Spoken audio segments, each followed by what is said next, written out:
What is up, my friend? Welcome back to episode 5 of Inside the 20 by Basement Brood Fantasy Football, where 300 plus fantasy football players are outsmarting their friends and dominating their leagues using our strategic insights, resources, and amazing online community. I'm your host. I am Mikey Henninger, and today I'm really excited about episode 5 because we are going to be wrapping up our discussion on new faces in new places as it pertains to head coaches and offensive coordinator changes in the NFL, and more importantly, what they mean for 2024 fantasy football. Now, if you haven't had a chance to check out episodes 1 through 4, we've spent some time discussing coaching changes on the Commanders and the Chargers and the Falcons and the Panthers and the Bills. Today, we are going to wrap up that conversation by focusing on Klint Kubiak becoming the offensive coordinator for the New Orleans Saints. Now, I am insanely excited about the future content of what's to come on both podcasts by Basement Brood Fantasy Football. On Tuesday morning's episode, we are going to dig into NFL news, and we're going to dig into a free NFL free agency primer as the new NFL year begins on March 13th, and there are going to be some fantasy football fun type of headlines coming up. So Tuesday is getting you ready for NFL free agency. Soon after that, I'm going to be interviewing another very, very special guest for our second episode of In the Trenches. Stay tuned for more details on what that's going to look like. I'll leave it there for now. We are going to be digging into the NFL draft and rookie content. I'm going to be bringing on another special guest to dig into what that looks like and rookies you need to be aware of for 2024 fantasy football and the next decade of fantasy football. And of course, as promised, we will be digging into best ball content as I am about halfway done with the 2024 draft guide, which is a resource that my members use to dominate their friends before the season even begins. Please, be good to me. Please, keep dead on.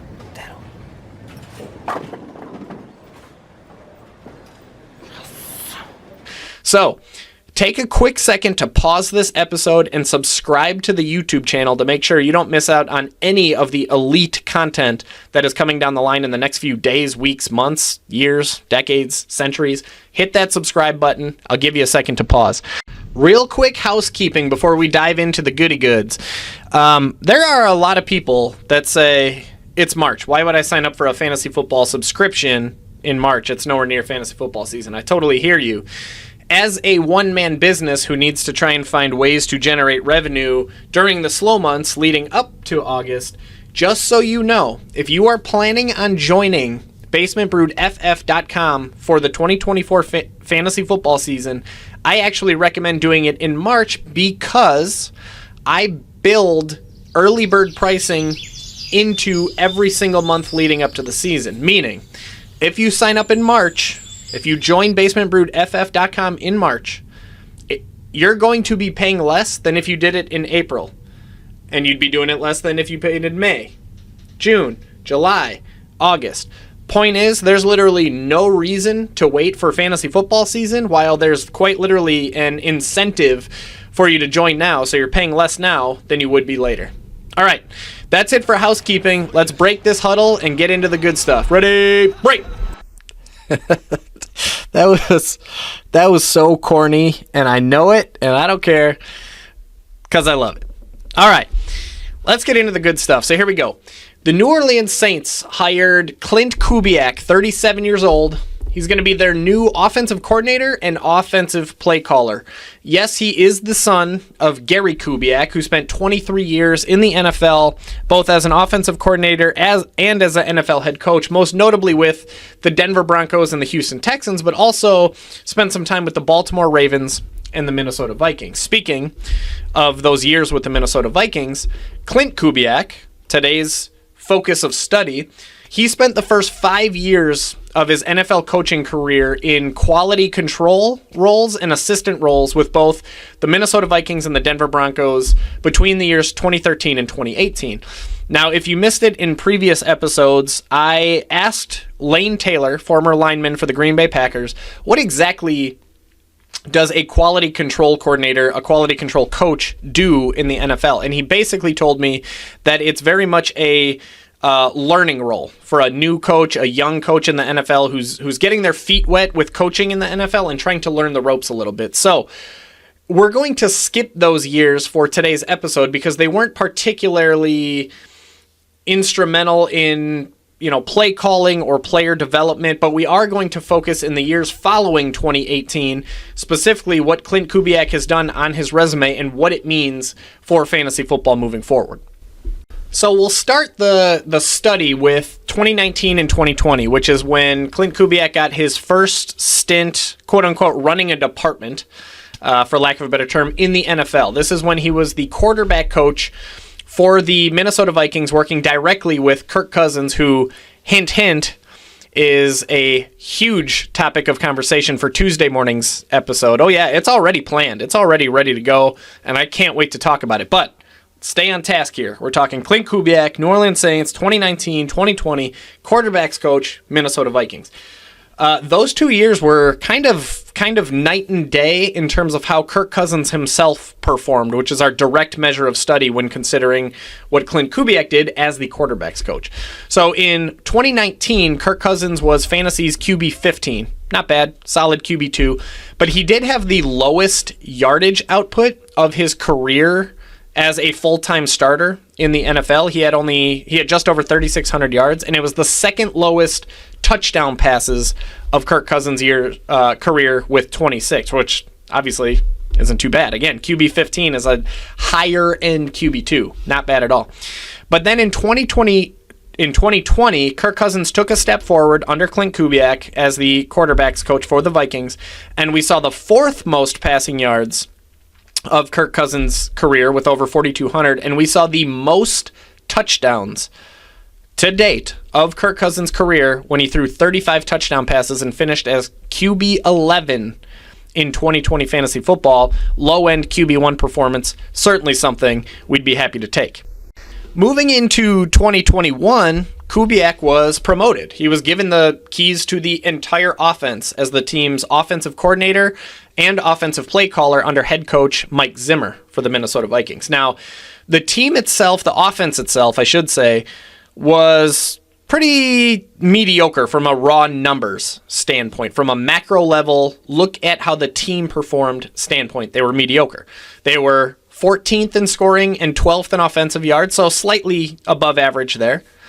They were 11th in passing attempts and 11th in passing yards, so slightly above average there. And 16th in rushing attempts and 17th in rushing yards. So literally smack dab right on that middle of the pack type of line. So as an offensive unit at the macro level, they were at worst mediocre and arguably slightly on the friendly side of mediocre. But because this is a fantasy football show and we want to dive into that data, we want to dive into the micro level. We want to dive into the individual level where we see how each player performed in fantasy football, because this is where we're ultimately looking for high achievers.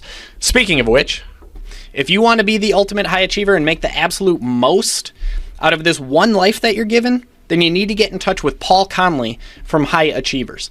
High Achievers is a mastermind group helping men grow, achieve big goals, and develop friendships that are lifelong and meaningful. Yours truly is a member of this group, and it meets every single week on Thursdays, helping each other professionally and personally, and helping each one of us become better fathers, better husbands, better professionals, better entrepreneurs, better men, and quite frankly, better humans. Get in touch with Paul Conley from the High Achievers using the notes that are left for you in the show notes.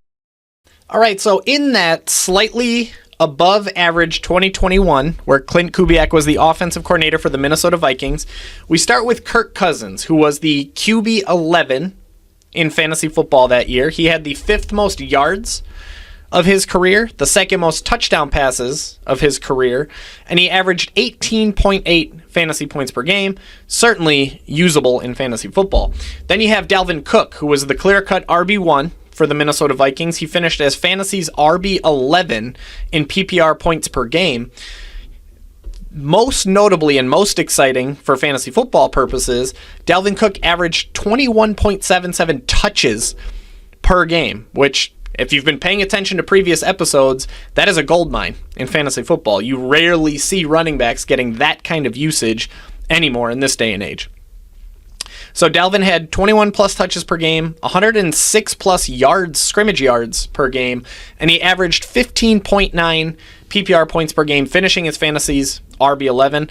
All certainly useful, all certainly good signs, at least to begin with, for Derek Carr and Alvin Kamara. Looking at the wide receiver level, there's more good news for a offense that theoretically performed slightly above average during the 2021 season. Justin Jefferson did Justin Jefferson things, finishing as Fantasy's wide receiver 4. He did so on 9.8 targets per game and a career-high 10 touchdowns, coming out to 19.4 PPR points per game. Very, very exciting prospect for somebody like Chris Olave, for example, who's the clear-cut wide receiver 1 in New Orleans. But then you have the team's wide receiver 2 for the Minnesota Vikings, and that was Adam Thielen, who at the time was a very legitimate number 2 option in football, possibly the number 2 option in all of football as it pertains to wide receivers. He finished as Fantasy's wide receiver 14 on 7.3 targets per game, very useful for a number 2 wide receiver. The second most touchdowns of his career with 10, and ultimately he ended up averaging 15.4 PPR points per game to, again, finish as wide receiver 14. One last time, that was Adam Thielen, who was a very legitimate wide receiver 2 in the NFL at that time in 2021, something that the New Orleans Saints currently do not have on their roster, a legitimate wide receiver 2. It sounds like Michael Thomas is on his way out the door, leaving pretty much just Chris Olave, at least for right now, as the clear-cut top dog as far as targets go in the New Orleans Saints offense. So if you had Justin Jefferson and Adam Thielen combining for between 16 and 17 targets per game, and now you got Chris Olave with very, very little target potential in a Klint Kubiak offense, let's go. And by the way, it's at least worth noting that even though Tyler Conklin was nowhere near a bona fide number 1 type of tight end in fantasy football that year, he still finished as Fantasy's TE16, and he set career highs in targets with 87, catches with 61, touchdowns with 3, and he also enjoyed the second most yards of his career with 593. And again, he did that in an offense that finished 11th in passing attempts, but also had Dalvin Cook, Justin Jefferson, and Adam Thielen all on the roster in front of him. So there was very little room for him to leave his mark, and yet he did just that, serving at worst as a weekly streaming option in fantasy football. All right, so ultimately, a really good year for Klint Kubiak as the offensive coordinator for the Minnesota Vikings. Kirk Cousins was a top 11 quarterback. Dalvin Cook was a top 11 running back. Justin Jefferson, top 4. Adam Thielen, top 14. Tyler Conklin, top 16. Very, very good year, at least from a fantasy football standpoint. Unfortunately, following the 2021 season, Mike Zimmer was dismissed as the head coach of the Minnesota Vikings, and in came current head coach Kevin Stefanski, who decided to move on from Klint Kubiak. So in 2022, Klint Kubiak left for Denver to become the quarterback coach and the passing game coordinator for the Denver Broncos. Again, this is in 2022. And if the stars aren't aligning in your brain yet for Broncos 2022, that was the year that Russell Wilson became the starting quarterback for the Broncos. And as you know, that project, that experiment, did not go so well. As far as the passing offense goes, the Broncos finished 16th in passing attempts, but only 19th in passing yards, and even worse in passing touchdowns at 23rd. Russell Wilson suffered career lows in completion percentage, touchdowns, he only threw 16 that year, and fantasy football finish at QB 16. So a pretty significant blemish on the resume of Klint Kubiak as a coach in the NFL. However, we have to at least acknowledge how dysfunctional that entire organization was in 2022. Nathaniel Hackett, who was the team's head coach, didn't even make it through the entire year. It's not very often you see a head coach get fired in the middle of their first season with a team, and anybody who was watching football was very aware that the Denver Broncos were arguably the laughingstock of the NFL that season. It was ugly. it was bad. So yes, it's a blemish on the resume of Klint Kubiak's NFL coaching career. However, it's one that at least is accompanied by at least some explanation where we can kind of explain it away a little bit and focus on the following season, which looks significantly better.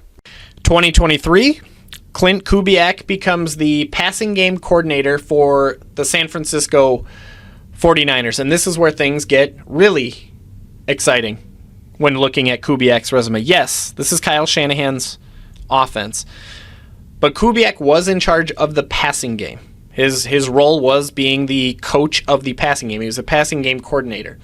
Now, the 49ers in 2023 finished dead last in passing attempts. Every other team in the NFL threw more passes than the San Francisco 49ers did. And yet, despite finishing 32nd in passing attempts, the 49ers were insanely efficient, finishing 4th in passing yards and 2nd in passing touchdowns. I just want to say that again for emphasis sake. 32nd in passing attempts, 4th in passing yards, 2nd in passing touchdowns. Phenomenal. Absolute insanity. Then you got Brock Purdy, who was obviously terrific at the individual level. He spent most of the season as a legitimate MVP candidate in the NFL. He finished in fantasy as QB6. He threw for over 4,200 yards, 31 touchdowns, and 11 interceptions, averaging 18.5 fantasy points per game. Not too bad for a guy who was at one time the very last pick in the NFL draft. All right, so that was a fun trip down memory lane, but the question remains, what does that mean for the New Orleans Saints in 2024 fantasy football? Now, starting with the quarterback position, no ifs, ands, or buts about it. This is a great hire for the outlook of Derek Carr heading into his second season as the quarterback for the New Orleans Saints. At worst, I'm drafting Derek Carr as a solid QB2 option in best ball leagues. He's not a guy I'd be targeting in a regular format, in a regular style fantasy football league, but he is a solid QB2 option in best ball, and he should offer plenty of weekly streaming viability for those of you in normal size fantasy football leagues. Derek Devereaux, by the way, if you're not familiar with Derek, if you're not in our BBFF Discord channel, Derek is easily one of our top contributors in the Basement Brood Fantasy Football Discord channel. He's also a lifelong New Orleans Saints fan that lives in Wisconsin, which will never make sense to me. However, I did ask him how he felt about this hiring because Derek is a very knowledgeable guy. He cashed $2,000 in a best ball content 2 years back. He said, and I quote, "Big win for Derek Carr. Play calling scheme should have him making fewer reads and getting the ball out of his hands faster." So, Derek's on board with Derek Carr. He's on board with Klint Kubiak as the offensive coordinator for the Saints. Now, what about the running back position? In fact, I'll start with what Derek said here. The run game utilizes spacing more, which is a minor win for Alvin Kamara, but Kamara is at the end of his contract, so it actually makes Kendre Miller an interesting dynasty buy, in my opinion. If you're not familiar, the Saints spent a relatively high draft pick on Kendre Miller last year after they brought in Jamal Williams via free agency, and I couldn't agree with Derek more that Kendre Miller is a fascinating buy low in dynasty leagues, considering nobody's really thinking about the guy yet, and Alvin Kamara is getting up there in age. He is at the end of his contract with the Saints. But if Alvin Kamara is back with the Saints in 2024, there's an opportunity there for him to feast, not only from a volume standpoint, but also from an efficiency and, like Derek said, a spacing standpoint. I like him as a top 12 draft pick, top 12 running back in fantasy football in 2024. Of course, all of that could change as the summer progresses, which is why you need to keep it locked on to basementbroodff.com. Keep it subscribed to this channel so you don't miss anything moving forward. But as of right now, top 12 for Alvin Kamara in the running back room. And then my favorite, Chris Olave. Looks like he could be getting on board a rocket ship in this offense. There is legitimate top 10 potential for the ultra-talented wide receiver entering his third season, which is a very common breakout year for young wide receivers. It's not outside of the question that Chris Olave finishes 2024 as a top 10 wide receiver. There is a ton of upside there, and he's absolutely going to be on my target list. He's absolutely going to be on my draft boards in 2024. Speaking of which, when you're ready to get access to the 2024 draft guide and all the other resources and community that 300 plus other fantasy football players are using to outsmart their friends and dominate their leagues, then you got to get over to basementbroodff.com and join us. Sign up and do it today. Do it in March. There's literally no reason to wait until fantasy football season, because if you sign up in March, you're going to be paying less than if you signed up in April, May, June, July, or August. In fact, I'm going to go ahead and throw in a promo code, but I'm just going to do it for one person. Just one person this time. The first person that hears this and gets over to basementbroodff.com and enters promo code inside the 20, all caps, all one word, that lucky one person is going to get 20% off their first year annual subscription to Basement Brood Fantasy Football. If you liked this episode and you're listening on podcast, please take 30 seconds to leave a 5-star rating and review. It takes you 30 seconds, and yet it goes miles for helping us build this podcast and helping us build this tiny business that we're trying to build. If you're watching on YouTube, please like this episode and don't forget to press that subscribe button. Don't forget. Do it now. Right now. Right now. Right now. Do it right now. I promise you are not going to want to miss all of the elite content coming up starting on Tuesday. Come back on Tuesday morning. We're going to talk NFL news, and we are going to talk NFL free agency, baby. My favorite time of year. We're going to talk NFL free agency and most importantly, what it means for fantasy football in 2024. Until then, come hang out with me on TikTok at BBFF Mikey. Come hang out with me on Twitter or X or whatever the heck it's called at BBFF Mikey. And come hang out with me on LinkedIn, which is actually where I spend most of my online time, at Mikey Henninger. I'll see you on the fantasy football field on Tuesday. Cheers. This brew is for you.